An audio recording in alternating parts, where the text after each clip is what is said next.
عمرك حسيتي انك خلاص هتبدأي تعملي حاجة مفيدة، سواء مذاكرة، تقرأي كتاب، تسمعي بودكاست، تتعلمي مهارة، تنزلي الجيم، وفجأة تلاقي نفسك قاعدة بتسكرولي على التيك توك والانستجرام والسوشيال ميديا عموما؟ لو أول مرة تشوفي فيديو ليا، أنا هنا طالبة جامعية في كلية علوم، قسم كيمياء حيوي بايوكيمستري يعني. عملت القناة دي أكلمكم عن عادات ومعلومات وكتب أنا قرأتها أو حاجات اتعلمتها وطبقتها على نفسي. ان شاء الله يعجبكم محتوايا، ودلوقتي اعملوا لايك واشتراك في القناة ويلا نكمل الفيديو. المشكلة اللي قلتها في اول الفيديو مش بسبب انك كسولة خالص، لا، ليها سبب تاني.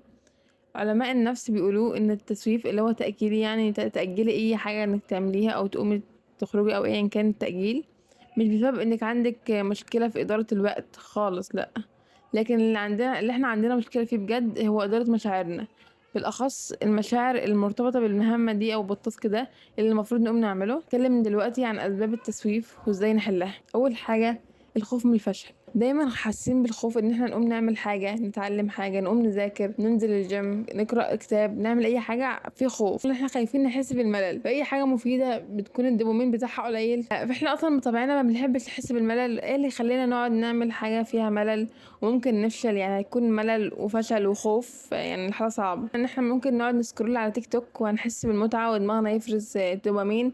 هو دوبامين رخيص بس هو دوبامين وخلاص. تاني سبب بقى معانا هو اللي احنا بنكون مقسومين الاتنين، انا اللي عايشه دلوقتي وانا اللي عايشه بعد كده في المستقبل. انا اللي عايشه دلوقتي بتكون دايما عايزه تكون بتلعب، بتتفسح، بتسوف، جوعنا. وانا اللي عايشه في المستقبل بتكون حزينه حرفيا، اللي هو قاعده جنب الحيطه بتعيط بسبب اللي انا بعمله دلوقتي. لازم تكوني دايما عامله حساب انا اللي عايشه في المستقبل ازاي تخليها فخوره بيكي. تالت سبب معانا هو اللي احنا دايما عايزين نعمل حاجه بمثاليه عاليه، كل حاجه عايزين نعملها احسن حاجه، فمستحيل نكون نعمل حاجة لأول مرة تكون أحسن حاجة. يعني أنا مثلا فتحت القناة دي من 9 شهور تقريبا، ووقفت إن أنا أنزل عليها حاجة عشان كنت مستنية يكون الصوت أحلى، دي أحسن، المونتاج أحسن، كل حاجة أحسن.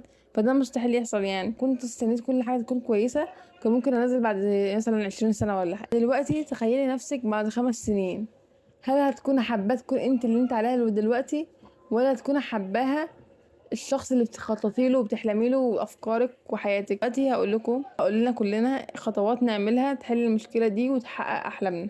اول حل معانا، تحس ان انت بجد مسؤوله. انت كل يوم بتكبري، كل يوم في ساعه بتعدي من عمرك انت بتكبري فيها، والوقت بيجري بسرعه، بيجري بسرعه حرفيا. فبدل ما انت قاعده تسكرولي قومي اعملي حاجه مفيده، خلي نفسك اللي في المستقبل فخوره بيكي. قومي اقرأي كتاب، قومي ذاكري، قومي اتعلمي الطبخ، قومي اعملي اي حاجه عموما عشان تكوني فخوره بنفسك ونفسك اللي في المستقبل فخوره بيكي. تاني حاجه معانا او تاني حل هو قاعده ال5 دقايق، انك تتحدي تسويفك ده وتقولي لنفسك انك هتقومي تعملي الحاجه لمده 5 دقايق. لما تقومي هتلاقي نفسك انت قمتي خلاص تعملي الحاجه، في دوبامين وفي انت حاسه ان انت خلاص قاعد بعمل الحاجه اهو سهله. هتكملي 5 دقايق يبقوا 10، وال10 يبقوا ربع ساعه، والربع تبقى نص ساعه، وهكذا، وتكوني خلاص التاسك او المهمه اللي انت محددها لنفسك. تالت حل معانا هو تقسيم المهمة لمهام أصغر منها. يعني ايه؟ انت بتعملي فيديو لسه الصبح، هتقسمي المهمة. يعني مثلا انت هتذاكري شابتر 1، هتقسمي الشابتر 1 ده كل 5 صفحات هتكون تاسك تكتبيها، مذاكرة من صفحة 1 لصفحة 5، وتعمليها جنبها المربع اللي بتعملي فيه الصح ده. يعني انت كده أول 5 صفحات تاسك، تاني 5 صفحات تاسك، تالت 5 صفحات تاسك، وهكذا. بدل ما تكون شابتر 1 تاسك واحد، لا، انت كده قسمتي ال50 تاسك كده. انت هتحسي اللي هو انا اقوم اعمل تاسك واحد ده يعني ايه بسرعة، يعني هتعملي صح، هتلاقي التانية برضو التاسك صغنطوط فهتقوم عاملاه برضو، وهكذا هكذا هتكوني خلصتي شابتر 1 وانت مش حاسة. بدل ما تعملي شابتر 1 وتقعدي بقى تعدي كام صفحة هتلاقيهم 1000 صفحة، هيجيلك احباط وتدخلي تنامي يعني. رابع حل معانا والاخير هو قبل ما تعملي اي مهمة قولي لنفسك ليه. قولي لنفسك حرفيا، قولي لنفسك ليه، مش ازاي. يعني مثلا انا هقوم اذاكر دلوقتي ليه؟ عشان ما اروحش اصيف في الكلية في الصيف.